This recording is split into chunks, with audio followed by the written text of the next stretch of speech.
Salam à tous et je suis très heureux de vous retrouver pour une nouvelle vidéo. Demain, un très grand choc nous attend dans cette CAN 2024. On a ce Sénégal-Côte d'Ivoire. D'un côté, les Sénégalais ont réalisé une phase de poule parfaite et irréprochable. Et de l'autre côté, justement, les Ivoiriens ont vraiment livré des mauvaises performances. Comme d'habitude, juste avant qu'on commence avec cette vidéo, si ce n'est pas fait, je t'invite à t'abonner, à liker et à commenter cette vidéo. Et un très grand merci à l'ensemble des personnes qui feront ça. On va entamer cet avant-match en revenant sur la phase de poule de ces deux équipes. Et on va commencer par parler du Sénégal. Alors j'ai déjà pu en parler en vidéo de façon détaillée et je t'invite à aller voir la vidéo qui est disponible. Mais au final, les hommes d'Aliou Cissé ont vraiment livré une très bonne phase de poule qui est vraiment parfaite dans l'ensemble. Ils ont seulement encaissé un but. Au total, ils ont marqué vraiment beaucoup de buts. Offensivement, on a une équipe qui est efficace. Voilà, lors du premier match, directement d'entrée, ils sont entrés dedans avec une victoire sur le score de 3-0 face à la Gambie dans des conditions qui étaient pourtant compliquées parce que ce match-là se jouait à 15h sous le soleil. Malgré ça, les Sénégalais ont su faire le taf. Après ce match face à la Gambie, le Sénégal a affronté le Cameroun et s'est imposé 3-1. Encore une fois, une très belle victoire de la part des coéquipiers de Sadio Mané, largement mérité bien évidemment. Et enfin, pour clôturer cette phase de poule, victoire sur le score de 2-0 face à la Guinée, sachant que Aliou Cissé a pu un petit peu faire tourner son effectif, ce qui montre à quel point même les joueurs qui rentrent en cours de compétition sont capables de performer. Côté sénégalais, plusieurs lions de la Teranga ont brillé comme Sadio Mané et notamment Lamine Camara qui a été vraiment excellent. Et je le répète encore une fois, cette phase de poule réalisée par le Sénégal est vraiment irréprochable et parfaite. Et surtout, ce qui est vraiment positif, c'est qu'ils vont entamer ces huitièmes de finale avec le plein de confiance. On passe à la Côte d'Ivoire et concernant la phase de poule, là en revanche il y a beaucoup plus de choses à dire. Premièrement, on a eu cette victoire sur le score de 2-0 face à la Guinée-Bissau. Là moi je me suis dit match d'ouverture, c'est cohérent, ils ont su gérer la pression et ils se sont imposés, chapeau. Grosse prestation de Seko Fofana, grosse prestation collective de l'équipe, donc il n'y a rien à dire. Mais le tournant pour cette équipe ivoirienne, il est intervenu au deuxième match avec ce match choc entre la Côte d'Ivoire et le Nigeria. Si les Ivoiriens s'imposaient, ils se qualifiaient tranquillement pour les huitièmes de finale et mettaient justement les chances du Nigeria de se qualifier en péril. Et au final, justement, ils se sont inclinés. C'est un match qui se jouait à rien, il y avait des occasions de part et d'autre, mais malheureusement, les Ivoiriens se sont inclinés. Et à partir de ce moment-là, on a l'impression que l'équipe a vraiment tout lâché mentalement.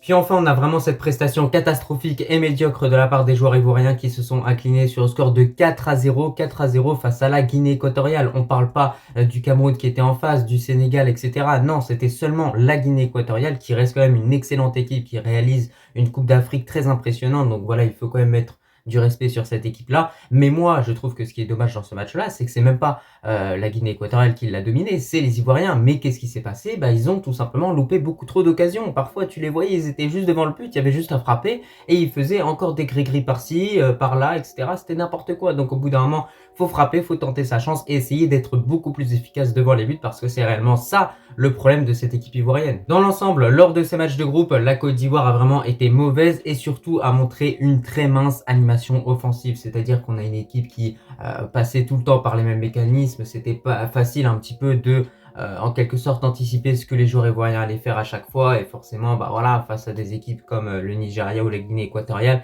c'est des choses qui passent pas. Et au final, comment la Côte d'Ivoire a décroché sa victoire? En tant que meilleur troisième avec 3 points au total décrochés du coup lors du premier match et notamment également grâce à une victoire du Maroc sur le score de 1-0 face à la Zambie. Désormais, je vais vous donner les 11 probables pour ce grand choc entre le Sénégal et la Côte d'Ivoire. Et on va commencer par les Sénégalais. Au poste de gardien, on devrait avoir Edouard Mendy, c'est plus que logique. Le gardien a eu très peu d'arrêts à réaliser, mais lorsqu'il fallait effectuer certaines parades décisives, il a su les sortir. Donc il n'y a rien à dire par rapport à lui, il faut qu'il continue sur cette lancée. Ensuite, on va avoir une défense à 4. Logiquement, Aliou Cissé devrait encore choisir les mêmes joueurs qu'il a pu aligner durant la phase de groupe, c'est-à-dire Diatta à droite, de l'autre côté Jacobs et la charnière centrale Koulibaly Diallo. N'oublions pas que c'est avec cette charnière-là que le Sénégal a remporté cette CAN 2022, donc pourquoi pas la remettre sur la table plutôt que changer les choses et mettre Niakhaté à côté, même si Niakhaté reste quand même un excellent défenseur central. Ensuite, on va avoir le trio du milieu qui est une des forces de cette équipe sénégalaise. On voit que toutes les attaques partent un petit peu du milieu de terrain, notamment avec des très bonnes prises de balles de la part de Lamine Camara, Pape Gueye et également tout simplement Pape Matar Sarr. Franchement, ces trois milieux-là sont plus qu'en forme. Physiquement, c'est pas le plus imposant, mais ils se font quand même respecter. Donc voilà, chapeau à eux, on n'a rien à dire. Et moi, le joueur en tout cas que j'ai beaucoup apprécié dans cette équipe sénégalaise, c'est surtout Lamine Camara qui m'a vraiment surpris. C'est un superbe joueur, il faut qu'il continue sur cette lancée parce qu'il peut vraiment atteindre un très très bon niveau dans le futur, Inch'Allah. C'est ce que je souhaite bien évidemment à ce joueur-là. On va finir avec le trio d'attaque. Trio d'attaque qu'on connaît, qu'on commence à connaître du côté du Sénégal avec l'absence de Boulaïdia, Habib Diallo en tant que buteur. De l'autre côté, à gauche, on va avoir tout simplement Sadio Mané. À droite, Ismaïla Sarr. Voilà, c'est des joueurs qui se connaissent vraiment bien. Il va y avoir de la vitesse apportée dans ce trio d'attaque clairement, de l'efficacité également. On espère avoir un Ismaïla Sarr peut-être un peu plus tranchant par moment, mais voilà, on voit que cette équipe a effectué un réel travail sur elle-même et qu'elle a su améliorer son efficacité devant les buts, et ça on le constate justement depuis le début de cette CAN 2024 en Côte d'Ivoire. Pour ce match face à la Côte d'Ivoire, le Sénégal pourra compter encore une fois sur ses latéraux qui sont très actifs sur le côté, Diatta et Jacobs qui enchaînent les centres, qui enchaînent les courses à haute intensité. On va également avoir un milieu de terrain très intéressant avec des combinaisons qui peuvent vraiment se faire à 2 à 3, qui peuvent mener à des occasions. Donc voilà, en tout cas, c'est pour ça que j'aime bien regarder cette équipe-là. C'est parce qu'elle a un jeu varié, qu'elle propose toujours quelque chose un petit peu de différent, et surtout parce qu'elle a une profondeur de banc, c'est-à-dire qu'elle peut faire entrer certains joueurs qui peuvent réellement changer le match et avoir un impact positif. On se tourne du côté de la Côte d'Ivoire et là, le nouveau coach devrait aussi aligner un 4-3-3 pour faire face au Sénégal et essayer de stopper cette équipe-là. Peut-être jouer en miroir peut être la solution. Au poste de gardien, on va avoir Yahya Fofana. Défense à 4 avec au niveau des latéraux Singo et tout simplement Conan. Alors j'ai beaucoup apprécié ce que Conan a pu apporter sur son couloir gauche. Clairement, c'est un joueur qui centre beaucoup, qui fait beaucoup de courses à haute intensité, qui se donne clairement pour cette équipe-là. En revanche, de l'autre côté pour Singo, on voit que voilà, parfois techniquement c'est un petit peu compliqué. On espère qu'il arrivera à ajuster le tir pour ce match face au Sénégal, et surtout il aura la lourde mission de bien savoir tenir Sadio Mané et ça va être compliqué pour lui. Ensuite, charnière centrale avec Ndika et Odilon. J'ai envie de tenter Odilon qui est quand même un joueur solide, assez fin, rapide, et je pense que la Côte d'Ivoire en tout cas a manqué de vitesse au niveau de ses défenseurs centraux, je trouve, parce que voilà, parfois il y a des ballons qui arriver à transpercer la défense, parfois il se faisait tout simplement prendre de vitesse sur le côté. Donc voilà, un joueur comme Odilon peut vraiment aider cette équipe ivoirienne à évoluer, et surtout voilà, ils ont pu tester tous les défenseurs centraux sauf celui-là en tant que titulaire. Testons-le, parce que voilà, il y a eu Boli qui a été titulaire, on a vu ce que ça a donné, c'était pas fou. Autant mettre Odilon et voir ce que ça peut donner. Ensuite, on a le trio du milieu. Vous allez voir que c'est que des joueurs de classe mondiale, mais malgré ça, cette équipe ivoirienne prend l'eau par moment au milieu de terrain, c'est plutôt dommage. On a Kessié, Sangaré et tout simplement Seko Fofana. Seko Fofana est le joueur le plus porté vers l'avant. En tout cas, sa puissance de frappe sera encore une fois peut-être un élément déterminant face au Sénégal. Je pense que c'est un joueur qui doit plus tenter sa chance de loin, parce que franchement il a une superbe frappe et ça peut vraiment être une très bonne arme pour cette équipe ivoirienne. Et enfin, le trio d'attaque, là j'ai décidé de partir sur quelque chose de très original, quelque chose qui a marché notamment face à la Guinée-Bissau. Le trio Bamba, Crasso et pour finir Nicolas Pepe, que j'ai trouvé très actif sur son côté face à la Guinée équatoriale. C'était pas évident pour lui, mais malgré ça il venait là, il était un petit peu partout, il crochetait vers la gauche, voilà, il faisait vraiment des choses assez intéressantes dans l'ensemble.